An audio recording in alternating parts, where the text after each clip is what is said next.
Assalamualaikum warahmatullahi wabarakatuh. Saya Ahmad Maulana Rusli. Di video kali ini kita akan membahas tentang teori hierarki.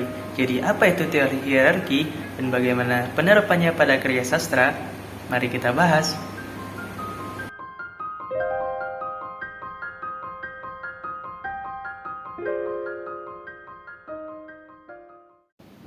Mari kita bahas tentang teori hierarki. Jadi apa sih teori hierarki dalam teori sastra? Teori hierarki sendiri adalah pendekatan klasifikasi yang digunakan untuk mengkaji struktur internal suatu karya sastra. Teori ini menyediakan pedoman dalam mengukur nilai estetika, tema, makna, serta hubungan antara elemen-elemen karya sastra.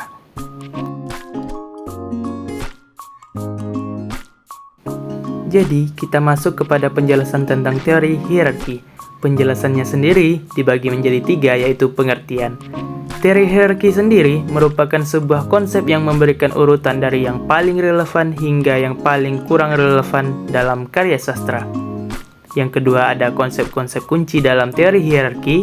Yang pertama dalam konsep tersebut adalah plot atau alur cerita. Kedua, ada konflik dalam cerita. Ketiga, ada penokohan tokoh-tokoh dalam cerita. Yang keempat, ada setting atau latar tempat dan waktu. Yang kelima, ada nilai atau tema karya sastra. Bagian yang ketiga yaitu keuntungan menggunakan teori hierarki. Keuntungannya dengan menggunakan teori hierarki sendiri, pembaca dapat memahami lebih dalam isi dan makna karya sastra dan membandingkan berbagai karya yang sejenis berdasarkan urutan nilai yang sama.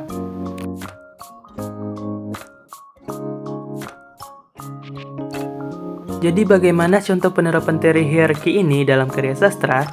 Yang pertama ada novel. Contohnya yaitu penerapan teori hierarki sendiri pada novel umumnya cenderung berfokus pada plot atau alur cerita. Yang kedua pada puisi. Pada puisi sendiri, teori hierarki biasanya lebih fokus pada nilai atau tema yang ingin disampaikan oleh penyair. Yang ketiga ada drama. Dalam drama, teori ini umumnya memperhatikan penokohan tokoh sebagai fokus utama. Mari kita analisis mengenai penggunaan teori hierarki dalam karya sastra. Kelemahan teori hierarki sendiri yaitu metode ini kurang mencerminkan kompleksitas struktur internal karya sastra yang mungkin memiliki elemen yang sama kuat dalam pendekatan hierarkis, namun saling berinteraksi untuk membentuk makna secara keseluruhan. Kedua, ada langkah-langkah dan mengaplikasikan teori hierarki. Langkah-langkah yang pertama ada mengidentifikasi unsur karya sastra yang akan dianalisis dengan membedakan elemen yang penting dan tidak penting.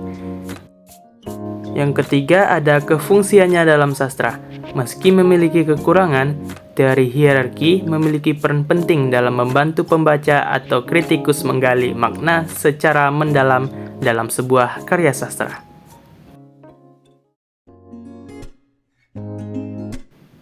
Nah, dari pembahasan yang telah kita bahas sebelumnya, apa sih kesimpulan dan implikasi dari teori hierarki dalam teori sastra? Kesimpulannya adalah teori hierarki dapat membantu memahami struktural dalam karya sastra, tetapi juga memiliki keterbatasan dalam memahami hubungan antara elemen yang saling terhubung.